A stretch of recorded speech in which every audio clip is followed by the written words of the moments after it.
Hey there, Ballers fans. Welcome back after the extended vacation away. Hope you all enjoyed a happy 4th of July, enjoyed the extra time off away from work with loved ones, friends, family, whoever you got to spend the holiday with. Hope it was nice and relaxing. And now we are back to regularly scheduled programming as usual. Thank you for kicking off your week with us here at Bases, Barrels, and Ball Players. Today is Monday, July 7th, and we have an absolute loaded episode. We are going to kick off the top of the show, remembering Bobby Jenks, who passed away over the last couple of days.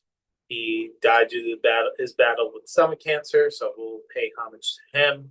Before jumping around the league to give a recap of what went down over the last week of baseball since we last all spoke.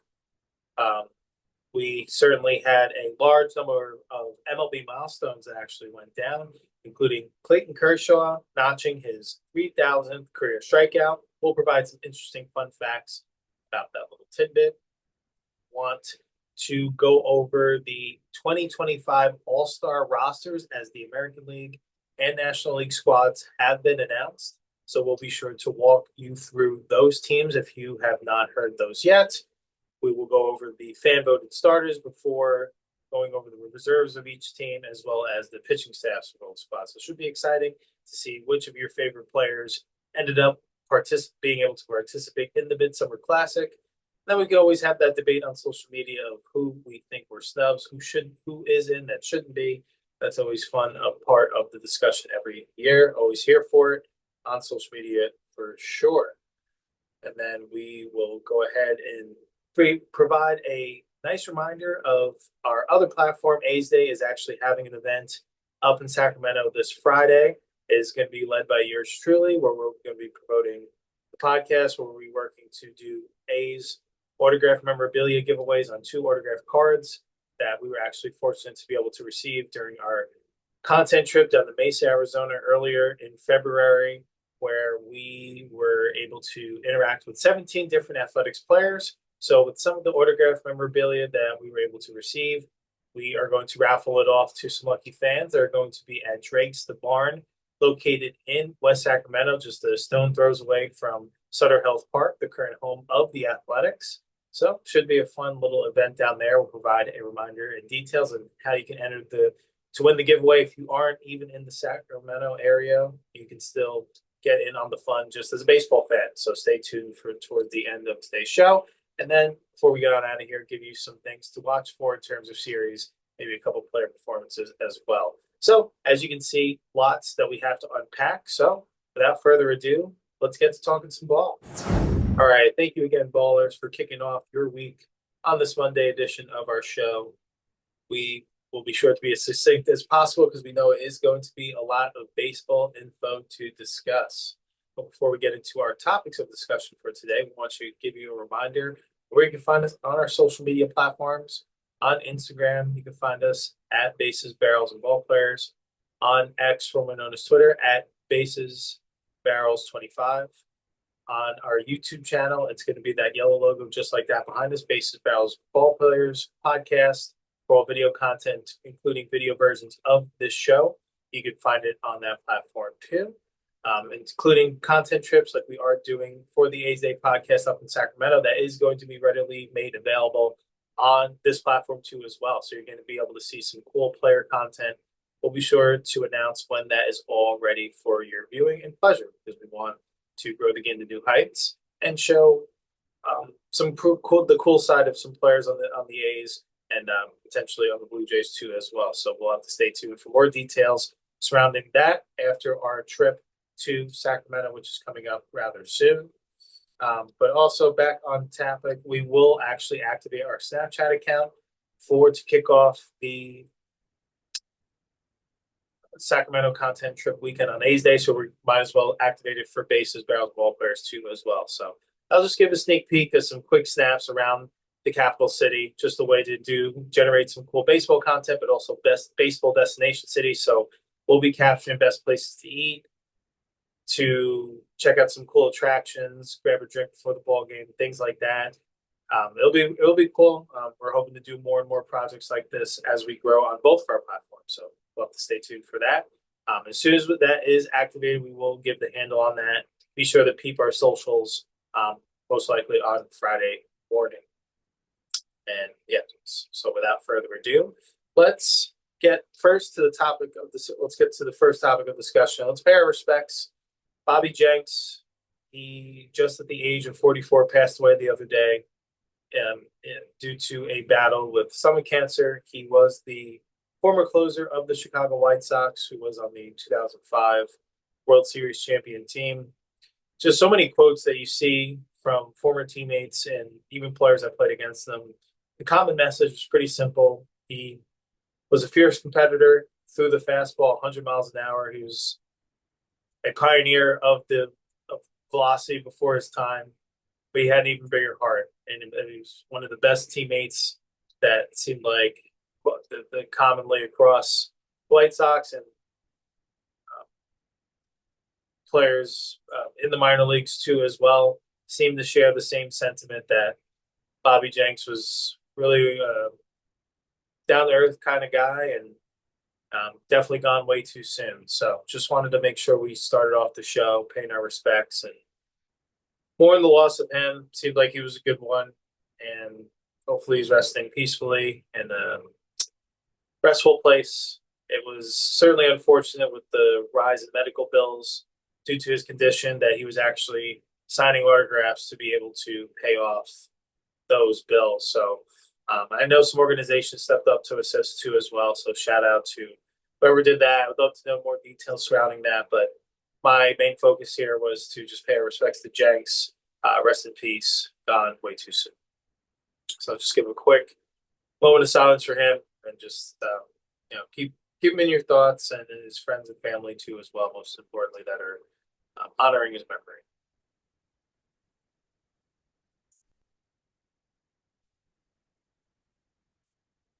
All right, let's move along and let's get to our next topic where we're going to take a trip around the league about what went down over the last week.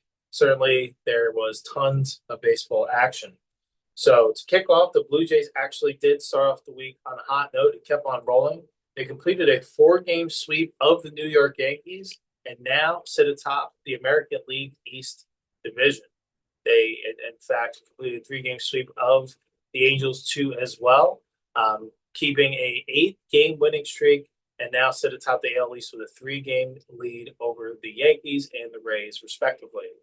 The Boston Red Sox would take 2 games out of 3 to kick off the week against the Cincinnati Reds before sweeping the Washington Nationals in D.C. in a 3-game set, a much-needed 5-1 week for the Sox, who look to stay afloat in the AL East race.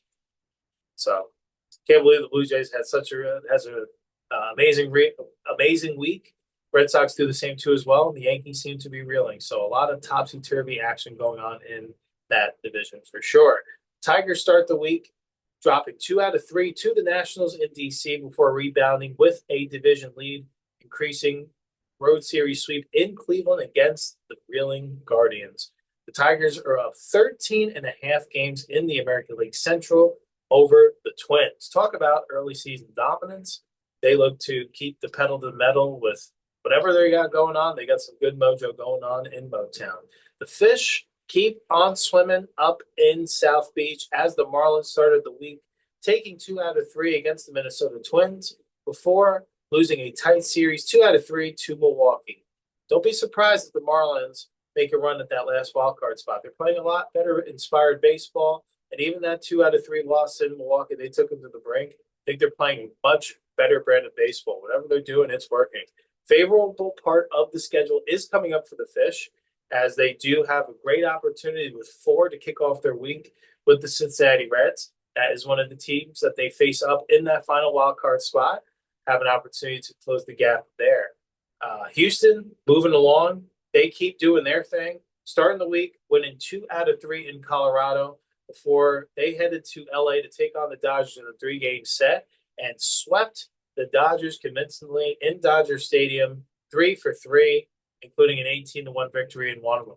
Seattle Mariners, they took care of business this week as they won 2 out of 3 in Kansas City before returning home and sweeping the Pittsburgh Pirates 6-0, 1-0, and 1-0. In fact, so little history was made there for their franchise. First time in Mariners franchise history that they have recorded 3 consecutive shutouts. Moving on, the Phillies, they win 2 series this week by taking 2 out of 3 against the San Diego Padres and the Cincinnati Reds. Finally, last highlight, Giants split a 4-game set with the Arizona Diamondbacks before winning 2 out of 3 against the A's in West Sacramento. And that is a quick trip around the league of most of what down this past week, at least the best highlights of it. All right. Now, let's get to some top performers for this week. So we're going to do one AL hitter, one NL hitter, one AL pitcher, one NL pitcher. And then we're going to do a team of the week too as well. I think we kind of gave it away, at least the team of the week earlier, if you were locked in based on our excitement of some topics we've already discussed. But if you're still hanging on the edge of your seat, we'll be sure to redress that. Okay, so let's start with the AL player of the week in our opinion, but actually these 3 of these selections are actually going to align with what was voted on by MLB too as well. So in the American League, the hitter of the week, he was the American League hitter of the week or player of the week, excuse me. George Springer of the Toronto Blue Jays, a very important week as they had a 4-game set with the New York Yankees and a 3-game set with the Angels. They took all of them, and they now sit atop the AL East division with a 3-game lead. Springer, he has been their most valuable player, and he was in the middle of all of the action. Over the week, Springer, he went 12 for 28, which is good for a 4.29 average. He had 5 home runs, 13 RBIs, and he had 3 home runs, and 13 RBIs. My apologies. So talk about a dominant week across 2 very important American League divisions, especially the one against the Yankees. Now you move ahead against them. You have the season series as of now, and you just keep to riding this positive momentum. So well-earned award there, and we agree with MLB too as well. So bases, barrels, and ball players also. If we were able to hand out awards, George Springer, you'd be getting one from us. Over on the NL, we were jumping a little bit ahead with the stat line. Michael Busch of the Chicago Cubs, he had a video game type week indeed. He went 13 for 23 at the plate, which is good for a 5.65 average. He had 4 home runs, 7 runs batted in, including a 3-homer day on July 4th. And he is in the heart of a Cubs team that has been playing some inspired baseball for sure as they sit atop the National League Central. So well-deserved award there. Over in the American League, we decided our pitching performance, and we could probably give this guy the award every week. So we had to do it again. It was absolute dominance and had the pleasure of watching his start, at least the majority of it. Tariq Skubal of the Detroit Tigers, the reigning 2024 AL Cy Young Award winner. If you don't know, now you know. Against Cleveland, he lasted 7 innings, only allowed the 3 hits, no runs, no walks, 10 Ks. Just another day at the ballpark for Skubal, and he was absolutely electric, shutting down the Guardians all day long. So he gets back-to-back awards from us. We just love us some Skubal here at Bases, Barrels, and Ball Players. We'd love to talk pitching with him sometime.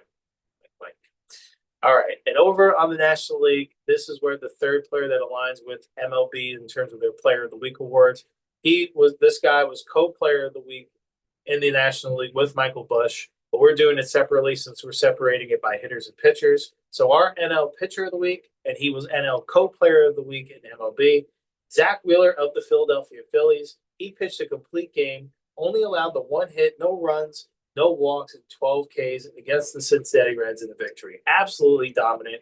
1 base runner away from perfection, the no-no, all that good stuff. But nevertheless, they get the W. They get the series W, and he continues to pitch like an ace, and he puts the league on notice because he is one of the toughest customers that shows up every 5th day.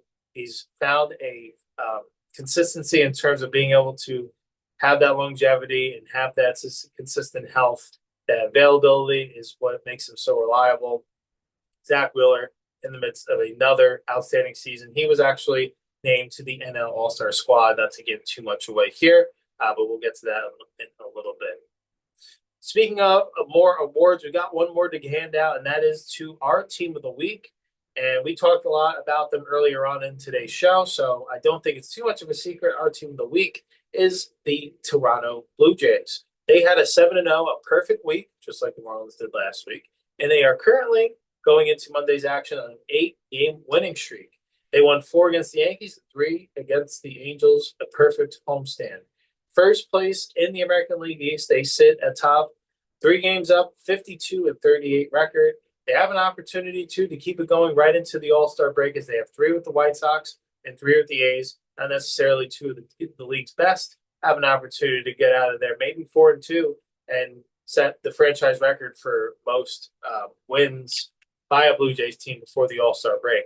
We'll get into some interesting stats. Speaking of that, kicking it off, they are 1 win away from tying their franchise record for wins before the All-Star break. They had 53 in 1985 and 1992. Before the All-Star game, they currently have 52. They've got 6 games to win 2 to break that record. I think their odds are pretty good to do that. They are 26-10 since May 28th. Big change for them. They used to be, those days with Jose Bautista and the Parrot with Edwin Cardacion trying to play wall ball. They've kind of retooled themselves a little bit. And I do know they still have some sluggers. They're playing a lot better situational baseball. The Blue Jays, who had only 14 sacrifice bunts all of last year, it's just early July now, just post 4th of July, still plenty of baseball left to go. They are tied with the most sacrifice bunts in all baseball with the Kansas City Royals with 20. Talk about an absolute willingness to be adaptable with your style of play to help lead to some sustained success. And congrats to the Blue Jays for doing that. They've turned it around. They had some early season struggles. They knew they just couldn't put it out the same way they've been doing it year in and year out.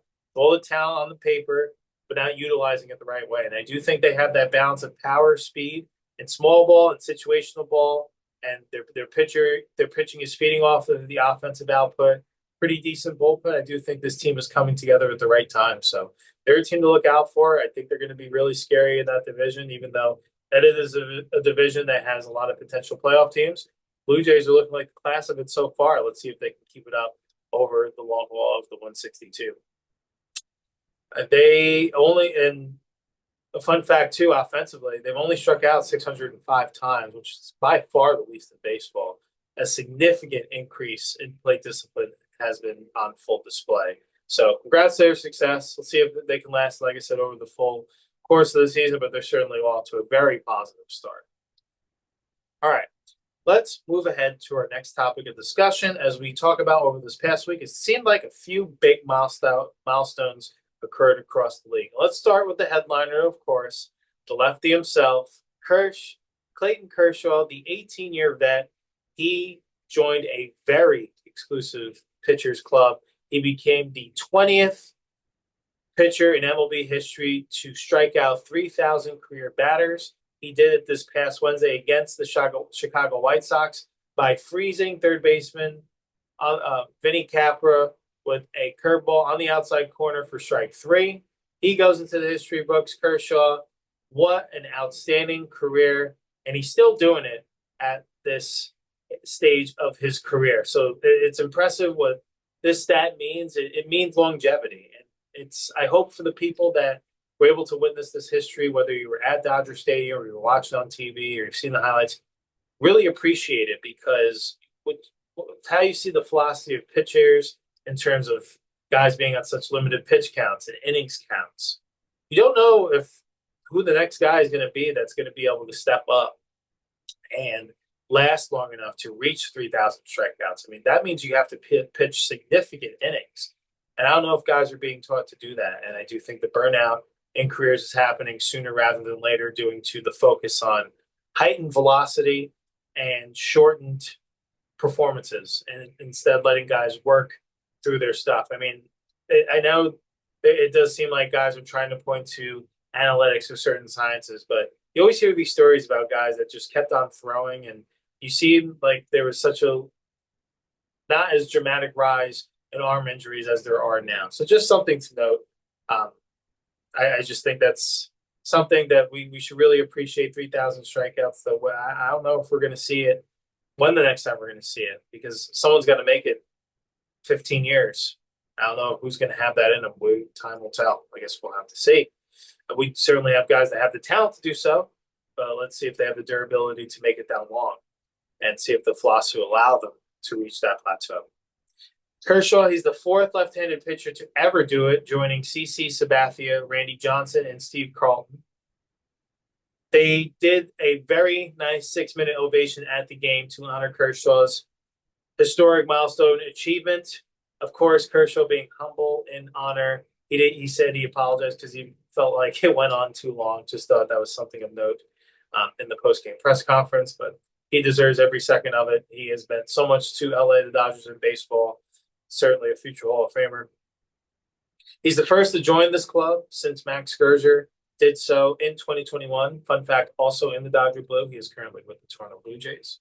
He becomes the third pitcher ever to log all 3,000 strikeouts with one team, joining Walter Johnson, who did it with the Washington Senators, who no longer exist, and Bob Gibson back in the day with the St. Louis Cardinals. He struck out 959 different players en route to 3,000. Congrats. Hats off to the 18-year vet.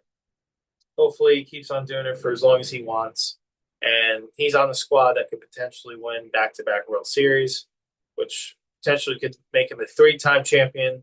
You wonder how much time he's got left in his career. He's certainly getting craftier and craftier. I think he's been on the roll lately too as well. In his last 5 starts, he's like the old Kershaw. So I guess we'll see. Time will tell how long he wants to stick around. It seems like he's having a lot of fun with the Dodgers team this year. So we will have to stay tuned, but enjoy him for at least the ride in the backstretch of this year for sure. Some other milestones of note as we move along around the league. Jorge Soler, he hit his 200th career home run. He is with the Angels. He has bounced around in his career. Famously hit one of the biggest home runs in the 2023 World Series with the Braves as a World Series champion. But for this milestone, he becomes the 7th Cuban-born player to reach 200 career home runs. So very historic achievement for Soler. Congrats to him. Starling Marte of the New York Mets, he reached 1,600 career hits. A very impressive career for him from the former Pittsburgh Pirate. Jorge Polanco, currently with the Seattle Mariners, he reached 1,000 career hits this past week.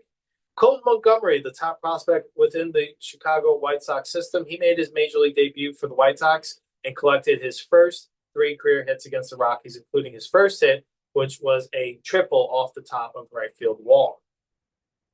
Jose Altuve, he passed Jeff Bagwell for second all-time in Astros franchise history in career hits, only behind Craig Biggio, who is in the 3,000 hit club himself with 3,060. Altuve currently sits at 2,323. So certainly as a tall mountain to climb, but certainly an impressive list to be toward the top of, passing a Hall of Famer in Bagwell. So Altuve continues to have a pretty solid career. Shout out, want to give it to right-handed pitcher Brandon Woodruff, who made his return to the mound after 683 days away after, I believe, multiple Tommy John surgeries. He makes his return against the Marlins and, of course, picks up right where he left off with a 3-1 victory, 6 innings pitched, 2 hits allowed, 1 earned, no walks, 8 Ks, absolute dominance and filth. Welcome back, Woodruff, because I know that was an emotional roller coaster for him, and I'm sure he's been itching and waiting on his moment. So couldn't be happier for a guy like that. All right, let's go ahead and share what the results of the MLB All-Star rosters are. Just going to start with the American League. The American League starters were voted on by the fans, as were the NL starters. So let's start with the American League. The starting catcher for your American League All-Star team will be catcher Cal Raleigh of the Seattle Mariners. The first baseman will be Vladimir Guerrero Jr. of the Toronto Blue Jays. Your second baseman will be Gleyber Torres of the Detroit Tigers. Third baseman will be Jose Ramirez of the Cleveland Guardians. The starting shortstop will be the rookie from the Athletics, Jacob Wilson. In the outfield, 3 outfield starters from the New York Yankees, Aaron Judge. Outfielder Javier Baez, who made a position switch and is having a renaissance season. He is currently with the Detroit Tigers. And the third outfielder will be Riley Green, also of the Detroit Tigers. And the designated hitter selected was Ryan O'Hearn of the Baltimore Orioles.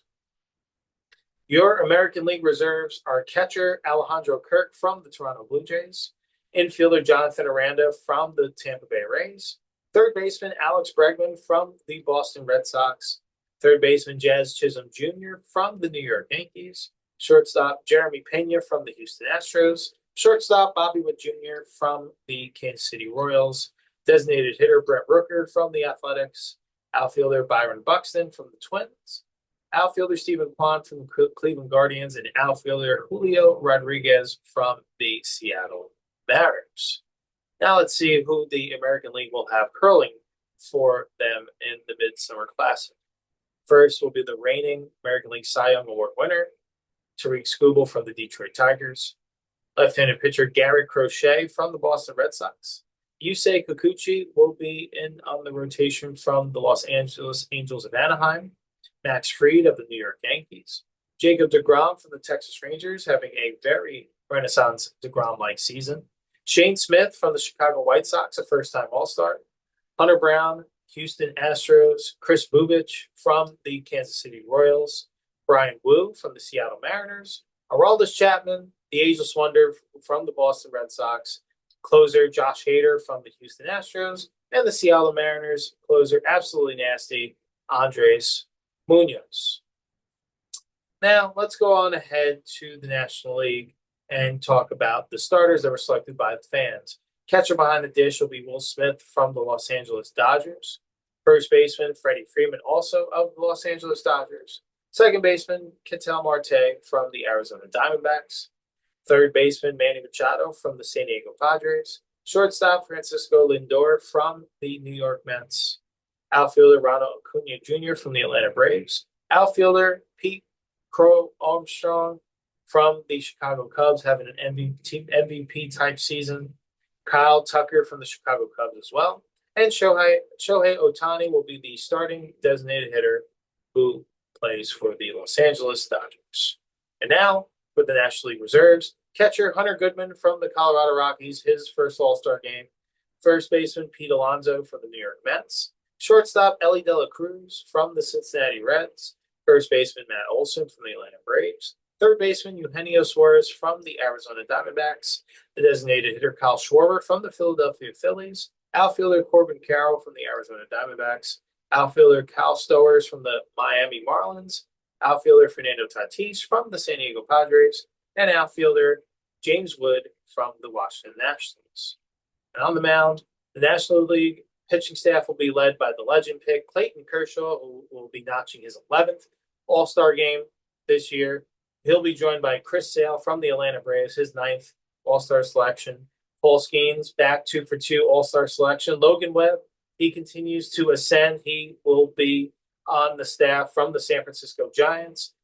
Robbie Ray, also with the San Francisco Giants. Freddie Peralta from the Milwaukee Brewers. Mackenzie Gore from the Washington Nationals.